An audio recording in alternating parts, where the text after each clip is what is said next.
Boa tarde a todos, aliás, boa noite, 18 horas em ponto.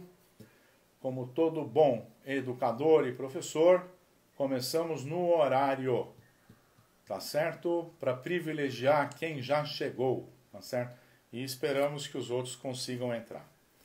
Muito bem, é com grande satisfação que estou aqui com vocês hoje, nesse dia 24 de abril de 2020, para mais uma vez abordar um assunto que está afetando a todos nós, de forma direta ou indireta.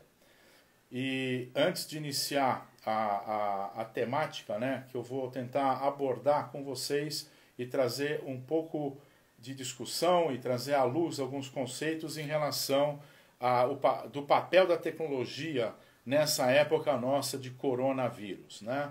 Da tecnologia no contexto da educação, a tecnologia educacional, né? E fundamentalmente o que eu quero explorar com vocês está associado a o que é, qual que é o impacto efetivamente da educação nesse momento, dessa educação que o pessoal chama de à distância. Já já nós vamos esclarecer tudo isso. Depois falar de alguns aspectos ligados ao impacto disso nesse momento, durante o processo, a transição e pós. E será que esse shift, essa mudança de paradigma, só vai ter impacto em termos de uso das ferramentas online na educação, ou nós vamos ter que rever todo o nosso processo, né? Então, basicamente é isso.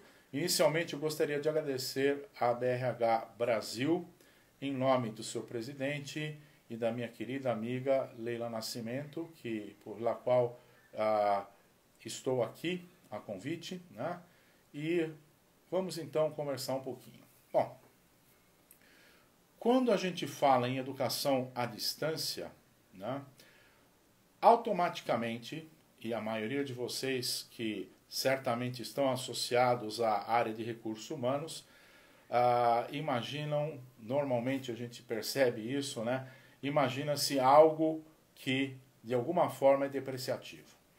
Então, antes de falar sobre o corona e o impacto da tecnologia educacional, inicialmente é importante esclarecer a todos que no nosso país, infelizmente, trilhamos um paradigma de educação à distância que realmente, na maioria dos seus ambientes, carece de elementos associados a o que a gente espera de qualidade.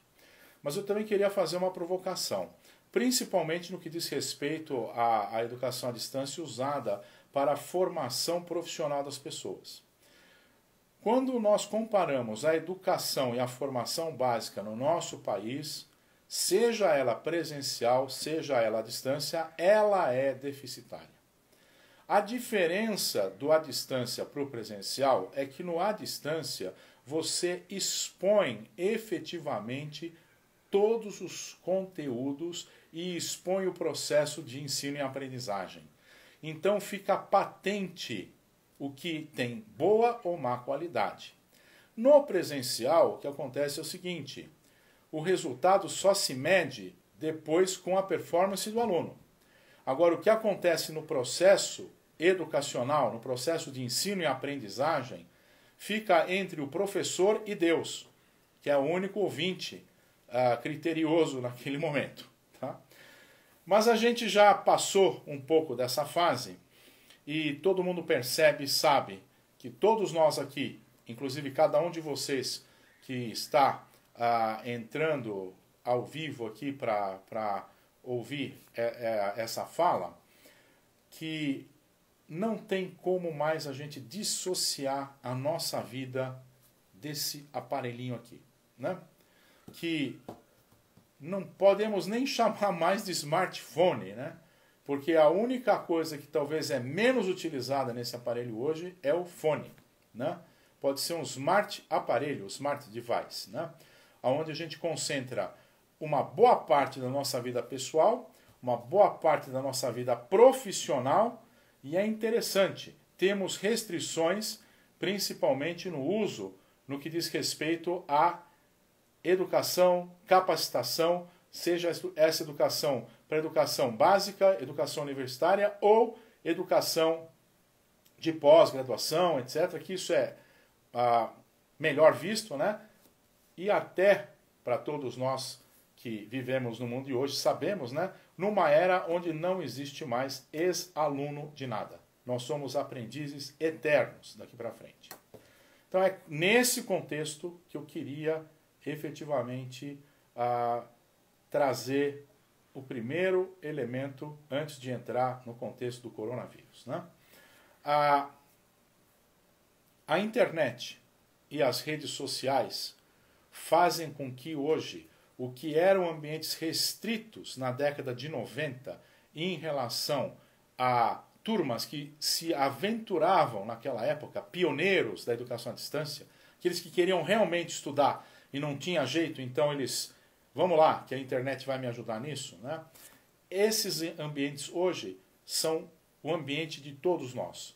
Ou seja, a internet, ela virou um ciberespaço, uma dimensão, um ciberespaço de comunicação inerente à nossa vida. Não tem como mais você se dissociar disso. E com o advento das redes sociais, o contexto social colaborativo de comunicação, de interação, essa interação, seja ela por compartilhamento, disseminação ou atuação coletiva em torno de informação e conhecimento, é inevitável.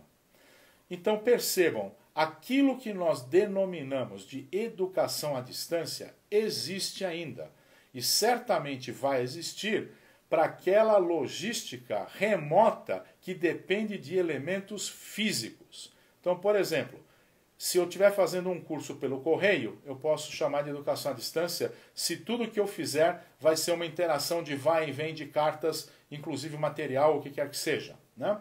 Se eu estou no meio do nada, de forma remota, e chega um monomotor para trazer o material que a gente vai utilizar naquela região para estudo, como acontece há décadas na Austrália, no Outback australiano, tá certo? Aliás, o criador de uma das ferramentas de gestão de aprendizagem mais famosas e mais abrangentes do mundo, que é o Moodle, é um camarada que estudou no Outback australiano com um monomotor trazendo o material dele a cada 3, 4 semanas para ele estudar. Essa educação é a remota. Não tenham dúvida que teremos, se tivermos que dimensionar algo para esse país, vamos ter que utilizar todos os meios possíveis para garantir alcance e acesso. Mas o que eu queria falar para vocês é algo que é inevitável.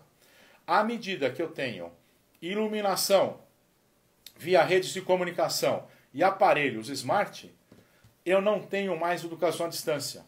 Eu tenho uma educação cujas distâncias são zeradas, tá certo?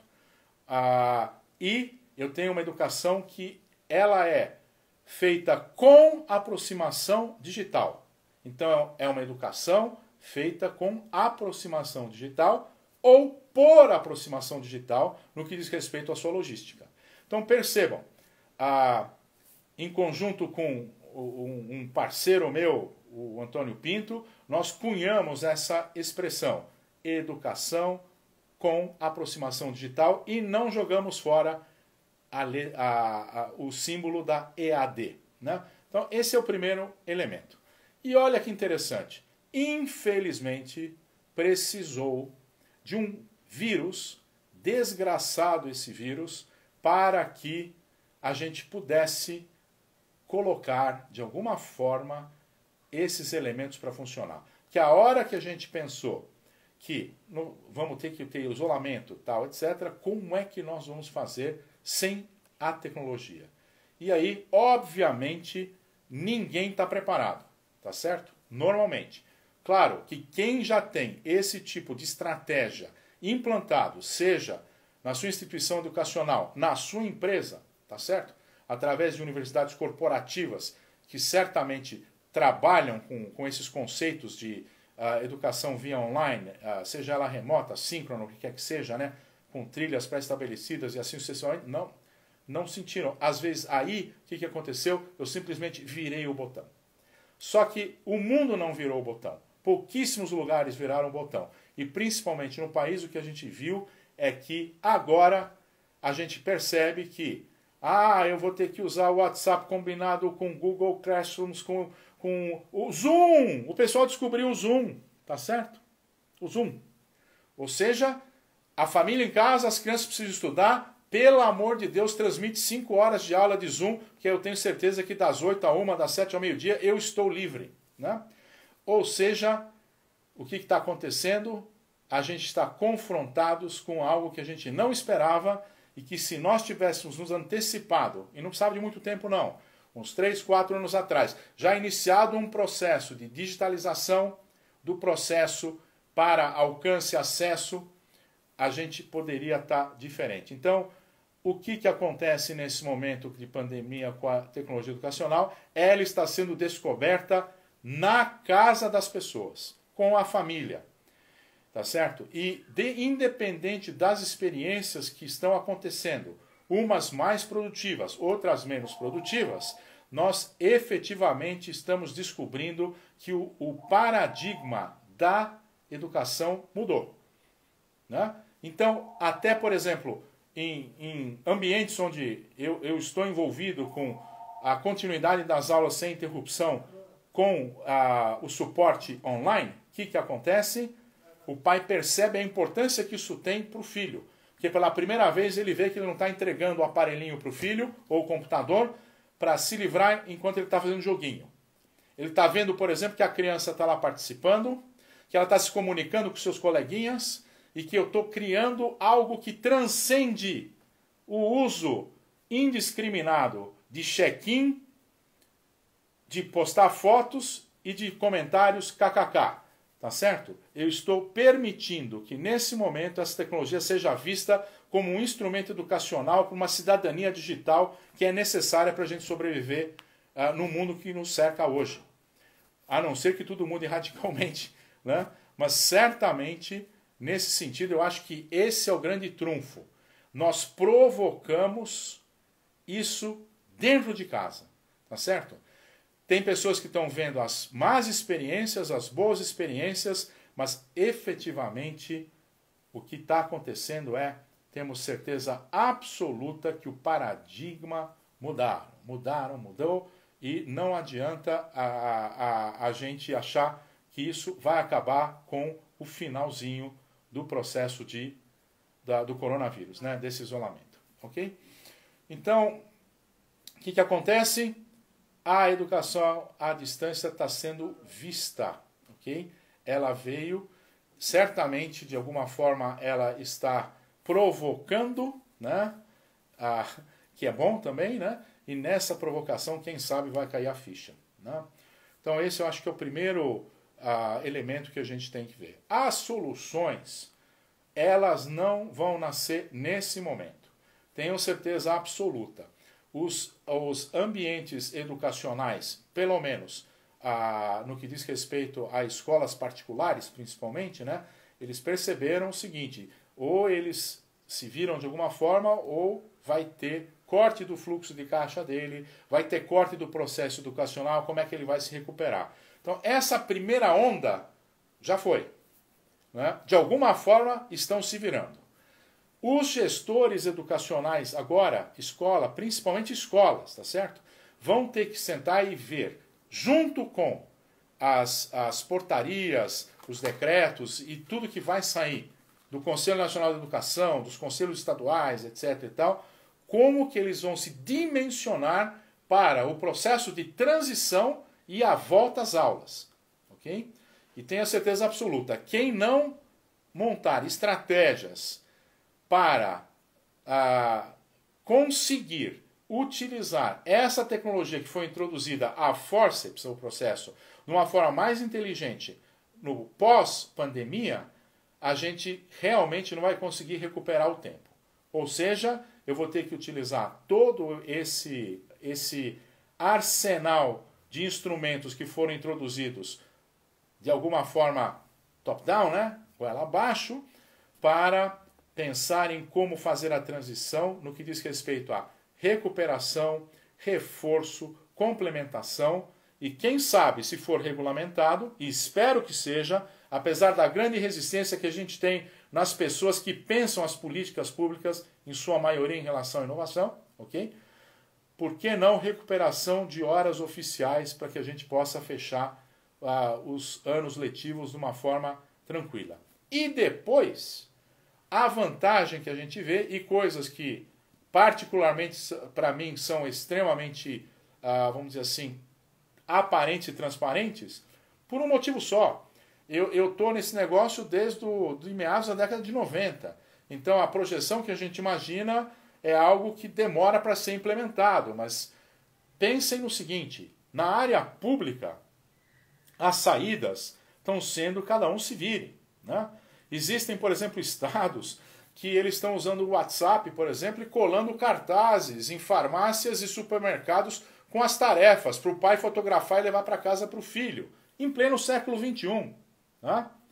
Mesmo no meu estado aqui em São Paulo, que tem uma saída interessante, que são aulas via televisão, coisa que Manaus já adota há muito tempo, né? Por causa da característica de distribuição e de expansão que é o território, aulas via TV, suportadas por um aplicativo. Um aplicativo que nada mais é que uma relação de chat. Ou seja, nós estamos falando do Estado. Por que os pedagogos, os neurocientistas, o psicopedagogo e o pessoal de TI não se unem de forma transversal para que a gente tenha novos modelos pedagógicos aí?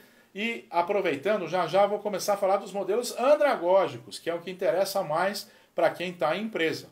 Mas o pedido aqui foi para a gente falar em relação à educação, que tem impacto em vocês. Tem impacto nos gestores, tá certo? O gestor tem a sua família, mas ele vai muito além. Ele tem que gerenciar tudo isso em todo o seu pessoal que está ao redor dele, tá certo? Tá? Ou seja, todos os funcionários de vocês estão passando por isso. A empresa não pode parar, tem o home office, tem isso, tem aquilo, ou seja, então tem impacto. Na área pública é muito mais difícil.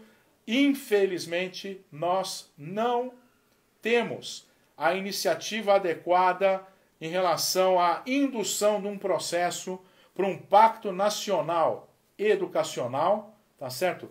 Porque falta de tecnologia não é o problema. Eu tenho rede de comunicação, poderia montar redes de aprendizagem em todos os níveis, né? Inclusive, a tecnologia é um instrumento que quebra barreiras. Todos vocês que têm experiência em fazer videoconferência, lives, reuniões remotas com os seus parceiros em outras localidades ou até em outros países, percebem como a gente quebra aquelas barreiras culturais. A gente está precisando desse tipo de coisa, não só para dar acesso e efetivamente fazer com que todo mundo pudesse, de alguma forma, participar da história do outro, eu teria uma inclusão muito maior por uma integração cultural, que é algo que a gente carece no país. Com certeza, no país continental que somos. Né? E no que diz respeito, já entrando na curva dos 300 metros, né? Na corrida de 400, porque o tema dá para a gente explorar de forma muito extrema, eu vou usar um paralelo aqui que eu aprendi com o meu finado e amado pai, tá certo? Nós estamos num momento de jogar a pedra para trás. Meu pai dizia para mim, quando você se encontra numa situação que não serve mais para você, você joga a pedra para trás e siga. Então, todos nós teremos que pegar a pedra, jogar ela para trás e seguir num novo caminho. Não vai ter jeito. E isso não vale só para o processo educacional. Só para vocês terem uma ideia, eu tenho certeza que a maioria dos que estão aqui são pessoas extremamente bem formadas, bem informadas, etc. Mas a demanda para a educação em 2030 do mundo, não, claro que o coronavírus talvez vai mexer nisso em termos de aceleração, mas pré-coronavírus, estima-se pelas Nações Unidas uma população para universitários, demandando universidade, de em torno de 230 milhões. Você pode começar a construir uma universidade por dia que você não faz frente a essa demanda. Né? Segundo ponto, isso não inclui capacitações de curta duração, capacitações técnicas e educação continuada por toda a vida, né? O inglês fica muito melhor, né? Essa educação permanente. É o lifelong learning, né? Ou seja, aprendizado durante a vida toda. Então percebam, não tem como a gente não cair a ficha. Então se algum de vocês ainda tem aquele paradigma de que a tecnologia é irrelevante, ela só traz complicação, é difícil de usar, os mais velhos não têm capacidade de, né? E aí está uma oportunidade. Eu não estou generalizando, estou colocando ideias que eu acredito e que implementei em todos os modelos pedagógicos que eu fiz, principalmente em processos andragógicos. E isso vai acontecer na escola. Porque, por exemplo, se a gente pegar a escola hoje, qual é o problema dentro de uma sala de aula no que diz respeito a transformar isso num ambiente virtual? Não é o aluno, o problema é o professor. Porque esse camarada é o imigrante digital. O aluno é o nativo digital. Só que é um nativo digital que, se ele não for talhado e não for elaborado, ele vai continuar nativo digital e não um cidadão digital. Tá certo? E por aqui também. Por que o imigrante digital não quer cidadania? Então, na empresa, isso é muito mais fácil de ser equacionado. Porque você tem dois fatores aí. A natividade digital e a sabedoria. Quando eu falo sabedoria, eu estou falando dessas pessoas como eu, que já estão com a cabecinha branca, os experientes, tá certo? Esse pessoal é reativo à inovação e reativo ao uso de tecnologia na sua maioria, não porque eles não querem, é porque eles têm medo do processo. E isso é normal. São poucos os pioneiros de paradigma que correm atrás e se lançam em novos elementos e dizem, é por aqui que vai ser.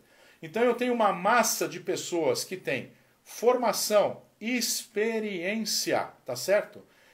Conhece e muito acima disso. Tem sabedoria. E aí chega um recém-formado que sabe pegar tudo no Google aqui e quer entrar na sala do presidente e estabelecer estratégia empresarial para os próximos 50 anos. Ok? E isso, às vezes, é possível, tá certo? Você pode ver a garotada, principalmente os que têm ideia e conseguem levar suas startups para frente, tá certo?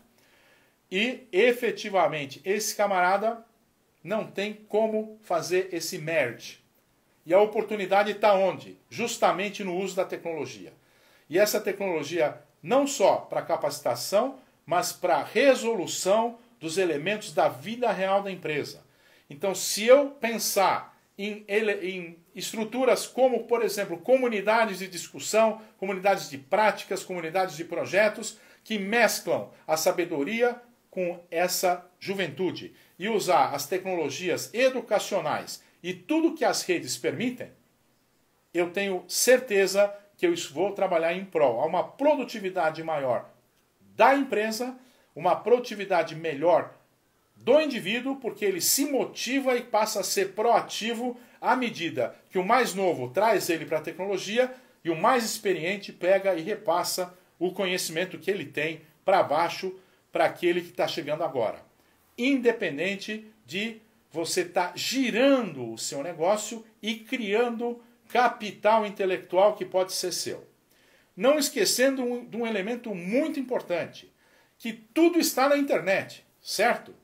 Agora, a internet hoje é um aterro sanitário desse tudo. Eu preciso ir lá no aterro e saber o que pensar. Eu vou achar diamante, vou achar ouro, mas tem um monte de porcaria. Então, nessa ambiência também existe a possibilidade de uma curadoria, de uma análise, de algo que possa agregar muito mais valor a hora que eu combino todos esses fatores, né?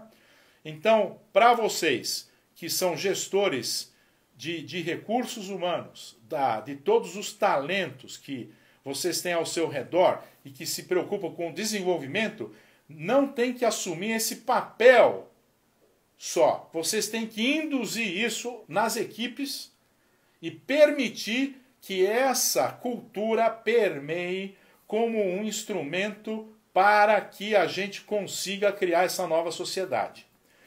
eu tenho bastante experiência, infelizmente pela idade, mas eu tenho notado em todas as minhas viagens, quando eu vou a conferência, seja para palestrar, para debater ou para participar, eu sempre me preocupo em entender o sistema educacional daquele lugar, daquele país, e quais são as políticas públicas que eles colocam para que a gente enfrente essa nova era.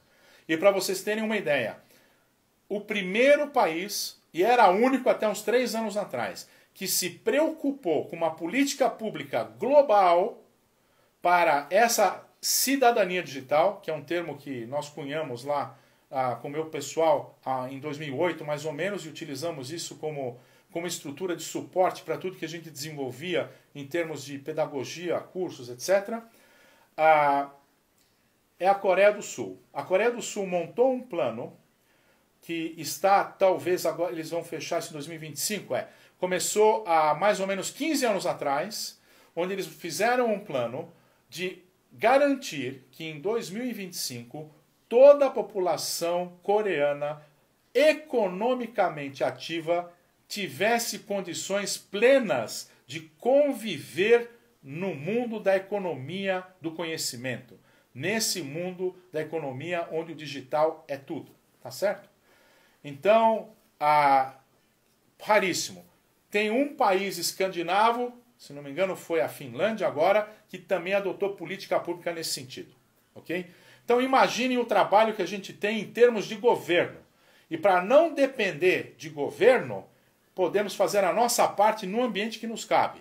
E tenho certeza absoluta, é de responsabilidade de quem lidera e quem tem a caneta na mão em cada empresa em se preocupar em trazer isso para dentro do processo.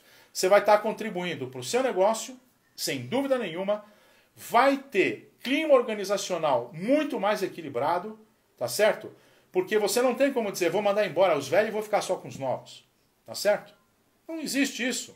Ainda mais dependendo de áreas onde o conhecimento tácito, aliado à prática em si, com toda a bagagem que você tem acumulada de elementos que foram colocados, introjetados na sua cabeça, não vão funcionar se você trabalhar de forma binária esse conceito.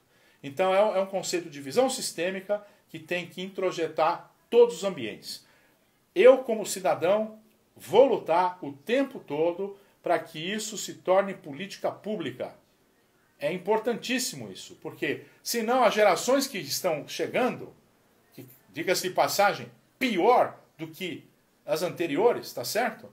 Mais uma vez será um custo enorme para que a gente transforme uma boa parte desses jovens, que eu chamo de geração KKK, em pessoas que possam atuar de forma cidadã, produtiva, em prol da melhoria da qualidade de vida de cada um deles e, consequente, melhoria da qualidade de vida da população do país, tá certo? E é para isso que serve esse braço da tecnologia associada à educação. Lembrem-se, eu não estou falando de educação digital, eu estou falando de educação, um contínuo que envolve encontros presenciais tácitos de alto valor agregado no que diz respeito à troca, com presencialidade física ou virtual ao vivo, e que vai até o online puro, que é aquele material hard que você não consegue interagir, é só leitura ou assistir vídeo. Então você vai ter que temperar todos os seus modelos pedagógicos entre todo esse campo aí, que vai fazer sentido para aquele público que está selecionado, para os objetivos de aprendizagem que você tenha, tá certo? E que seja sustentável com as tecnologias que você vai utilizar para que isso aconteça, tá certo? Não esquecendo, obviamente, se alguém está pensando aí, não, mas medicina não dá para ser assim.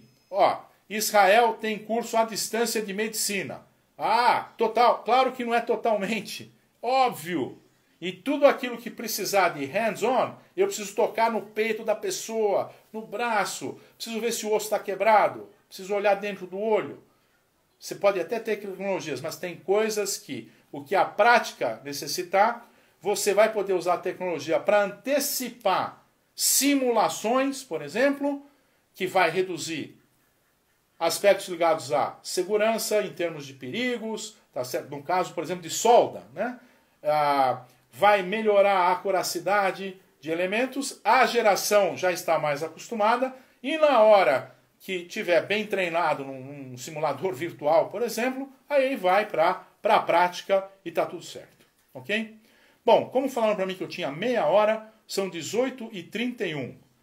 Eu tive muito prazer em falar bastante com vocês. Obrigado a todos que mandaram coraçãozinhos, acenos, sinal de ok. Então a mensagem é: cuidem-se, porque não é brincadeira esse negócio. Lembrem-se que o paradigma educacional não mudou e com a inovação e a criatividade a gente vai longe. Por exemplo, essa máscara aqui, que foi feita com uma garrafa PET para me proteger do coronavírus, tá certo? Isso daqui eu vi num vídeo de um argentino. Acreditem, um argentino teve essa ideia. A única coisa que ele não lembrou, e ele deve estar todo cortado, é de colocar um silver tape aqui no cantinho para não machucar, ok? Gente, foi um super prazer. Até uma próxima. Fiquem com Deus. Cuidem-se, cuidem dos que você amam e não saiam de casa a não ser que seja extrema necessidade. Bom fim de semana a todos. Foi um super prazer.